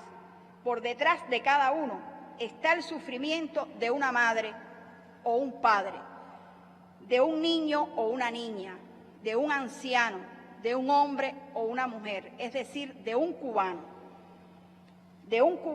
que con deseos de vivir y disfrutar de la vida, en ocasiones ha tenido que sufrir mucho y lamentar hasta la muerte, pues sencillamente un gobierno que es el de los Estados Unidos ha impedido y no ha permitido en muchísimas ocasiones adquirir medicamentos, reactivos, materias primas y materiales imprescindibles para la atención, como han expresado de alguna manera los compañeros que me han antecedido. Expresaré en nombre de la Comisión de Salud y Deporte de la Asamblea Nacional lo que ha representado solo en el último año el genocida e inhumano bloqueo de Estados Unidos contra Cuba.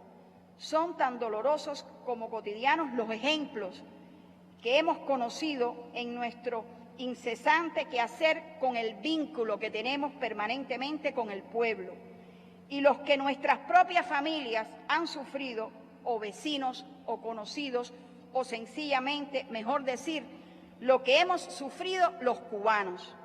Nadie con sentido común y sensibilidad humana puede permanecer ajeno a tanto dolor que nos ha ocasionado permanentemente. Por culpa de este bloqueo de Estados Unidos contra Cuba, el país no pudo comprar a tiempo o tuvo que acceder a ellos en mercados más lejanos materiales imprescindibles para el sector de la salud. Y entre algunos ejemplos que vamos a mencionar, pero tenemos muchísimos más, están, por ejemplo, las líneas pediátricas, que pudiéramos mencionar arteriales y venosas, los filtros hidrofóbicos, catéteres de hemodiálisis para niños pequeños, los dializadores pediátricos, las bolsas de diálisis utilizadas para recién nacidos y lactantes que presentan una insuficiencia renal aguda. En el campo de la cardiocirugía pediátrica se sufre diariamente las carencias de equipos y de medicamentos para pacientes con complejas patologías cardiovasculares, que en muchas ocasiones comprometen la vida de niños y también de adultos y ancianos. Las prótesis internas extensibles para los niños que presentan como patología el cáncer óseo, que impide poder cubrir el suplemento de la amputación de los miembros. Los suplementos nutricionales y los alimentos para el uso médico esenciales en el manejo dietético de algunos trastornos nutricionales, fundamentalmente en los niños. Los medicamentos para el tratamiento del cáncer de mama, metastásico, hormonosensible, que también hoy sufren las personas, mujeres que padecen de esta enfermedad, y también para el tratamiento del carcinoma renal metastásico y para el cáncer de pulmón en nuestro país. Se dificulta también el acceso a fármacos estándares, equipos, dispositivos médicos y otros para la atención integral al paciente oncológico. La imposibilidad de comprar ventiladores pulmonares, que se ha puesto hoy más que nunca en presencia de la pandemia en evidencia en nuestro país. Las bolsas de sangre, que provocan, por supuesto, un desabastecimiento, y todos sabemos lo que representa no tener sangre para una operación de urgencia. Mantener también, por supuesto, ajeno por toda esta situación la presencia de las materias primas para producir los medicamentos, como tan sencillo la dipirona, la glibenclamida, entre otros, que son tan necesarios para aquellas personas que presentan cualquier afección, y menciono estos por mencionar algunos. Tenemos muchos de los que hoy forman parte del cuadro básico de medicamentos afectados por el bloqueo. Prohibición de transferir las donaciones realizadas a Cuba por las organizaciones de solidaridad para apoyar específicamente en este momento el enfrentamiento a la pandemia del COVID-19. Serias limitaciones para adquirir los insumos y los equipos necesarios para las cirugías, tanto digestivas como torácicas también.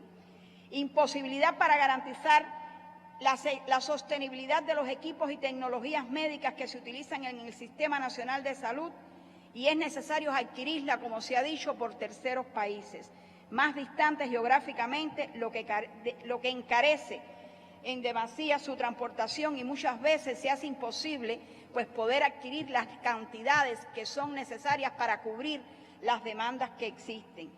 Afectado el transporte sanitario, fundamentalmente por el tema de las piezas de repuesto, lo cual hace o provoca limitaciones muy serias en familias y pacientes, desde los lugares más intrincados hasta las ciudades de mayor población que se concentran.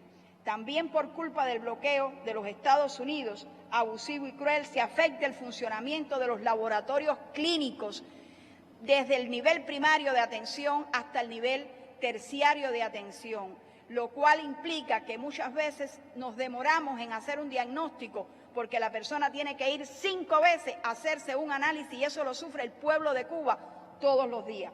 El bloqueo es el principal culpable de que vayamos a la farmacia a adquirir medicamentos que se les garantizan a pacientes que presentan enfermedades crónicas y sencillamente tiene que retirarse porque no están en existencia fundamentalmente por este bloqueo.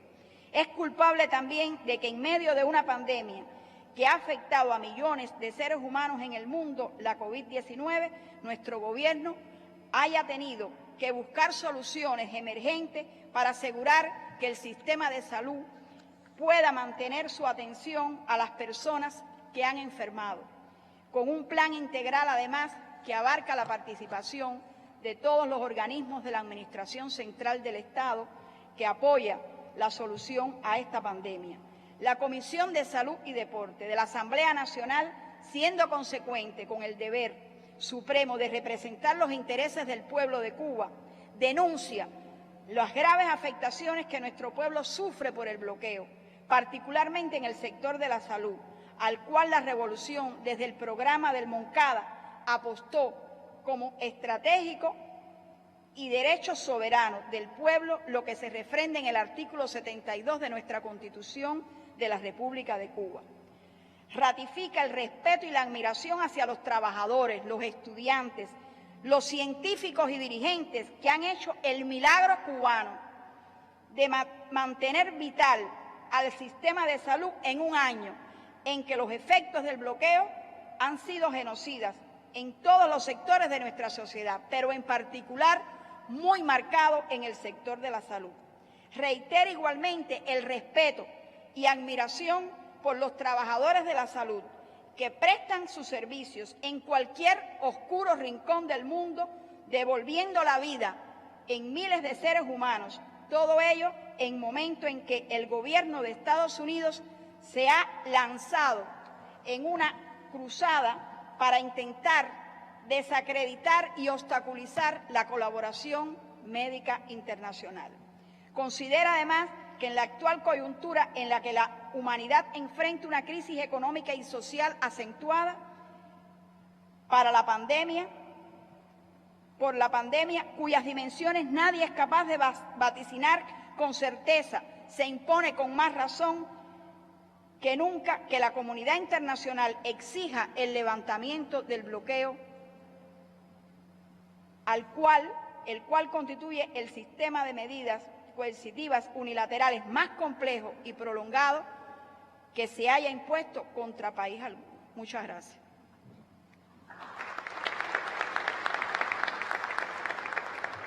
Muchas gracias, diputada.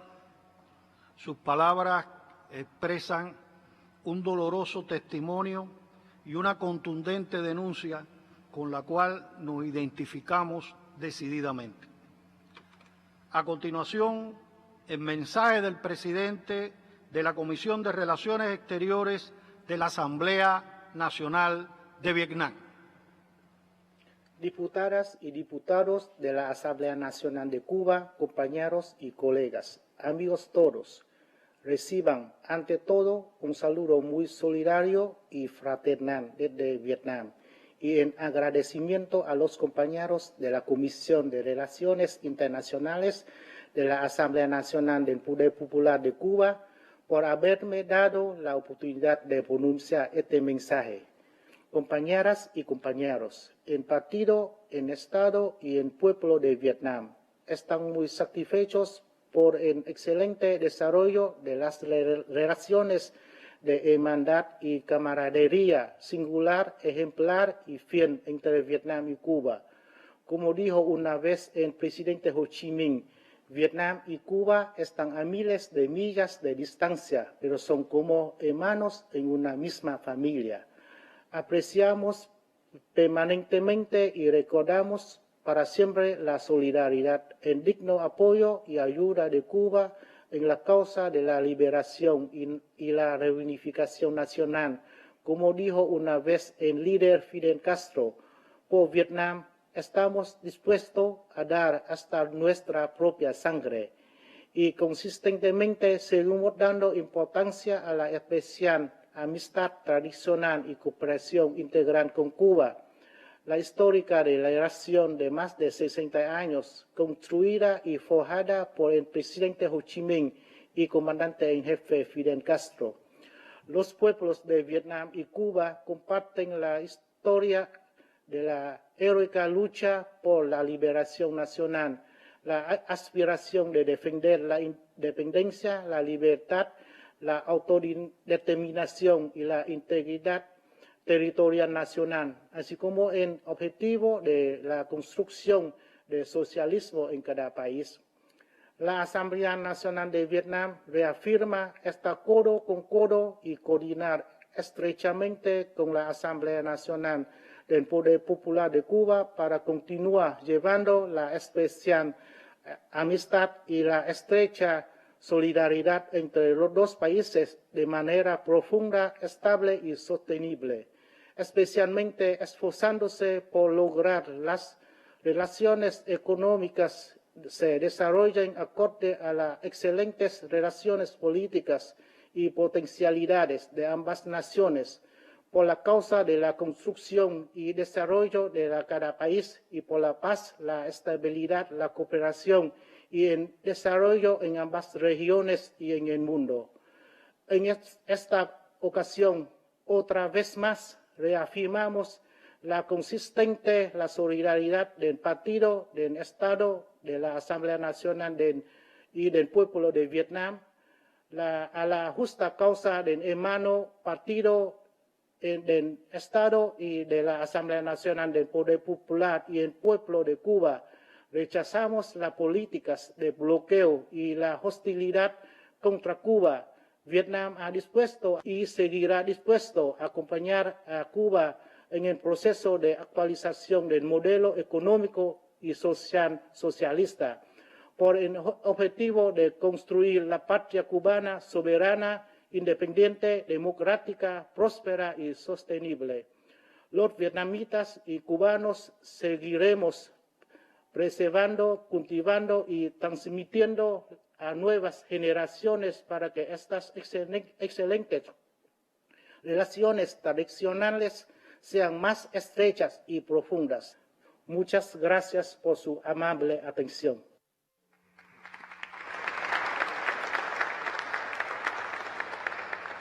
Muchas gracias, hermano Hai Ha, y enfatizamos que las relaciones que unen a Cuba y al heroico Vietnam, forjadas en la heroica lucha de nuestros pueblos, son entrañables. Finalmente, procederemos a dar lectura al llamamiento de la Comisión de Relaciones Internacionales a todos los parlamentos del mundo. Y en tal sentido, doy la palabra al secretario de esta comisión, el diputado Alberto Núñez Betancourt. Permiso. Saludo a la presidencia y a todas y todos. La Comisión de Relaciones Internacionales de la Asamblea Nacional del Poder Popular de la República de Cuba agradece a todos los parlamentos, grupos parlamentarios, organizaciones, entidades e individuos que en cualquier parte del mundo se han pronunciado en los últimos meses en favor del levantamiento del bloqueo económico, comercial y financiero de los Estados Unidos contra Cuba, y expresa su reconocimiento al respaldo que prácticamente todos los gobiernos del mundo brindan cada año al reclamo que pronuncia la Asamblea General de las Naciones Unidas para poner fin a esa política cruel e ilegítima. El bloqueo constituye la guerra económica más abarcadora, desigual y prolongada que se haya aplicado jamás contra nación alguna. Es violatoria del derecho internacional y de los propósitos y principios recogidos en la Carta de las Naciones Unidas. Es una política moralmente insostenible, que califica como acto de genocidio. Se dirige contra el bienestar, la estabilidad social y la satisfacción de las necesidades más elementales de todos los cubanos. Impone obstáculos significativos a las potencialidades de desarrollo del país y priva a la nación de importantes recursos financieros y materiales necesarios para el manejo cotidiano de la economía, la prestación de los servicios esenciales y la vitalidad del país en su conjunto. Al condenar con firmeza el bloqueo económico, la Comisión de Relaciones Internacionales recuerda que el gobierno de los Estados Unidos reforzó la agresión a Cuba en el marco de la COVID-19, con la aplicación de medidas económicas coercitivas adicionales a las que se suman las acciones punitivas resultantes de la reinclusión de Cuba en la espuria y arbitraria lista del Departamento de Estado sobre los países que supuestamente patrocinan el terrorismo. Este accionar continúa imponiendo obstáculos extraordinarios en la tarea difícil de enfrentar la pandemia y salvar vidas, y es muestra de la crueldad despiadada de esa política contra el pueblo cubano. Los parlamentarios cubanos refuerzan igualmente su llamado a todos los legisladores del mundo para sumarse al reclamo a los Estados Unidos para que derogue la infame ley Helms-Burton, concebida para perpetuar la agresividad del gobierno estadounidense contra Cuba, para diseñar un mecanismo de tutelaje colonial sobre la nación cubana y para castigar, amenazar y amedrentar a los individuos, organizaciones y gobiernos de terceros países que de manera soberana ejercen su derecho de relacionarse y desarrollar libremente vínculos económicos y comerciales con Cuba. Reiteramos nuestro llamado al Congreso de los Estados Unidos a escuchar el sentir mayoritario de los amplios sectores de la sociedad de Estados Unidos que abogan por el fin del bloqueo y dar los pasos necesarios para poner fin a esta política anquilosada contra Cuba. Invitamos al legislativo estadounidense a establecer canales de diálogo con Cuba que contribuyan al desarrollo de intercambios y colaboración en áreas de interés mutuo bilateral. La Comisión de Relaciones Internacionales reitera a la vez, con absoluta certeza, la voluntad indoblegable del pueblo cubano de resistir y vencer. ¡Abajo el bloqueo! ¡Viva Cuba! ¡Cuba viva!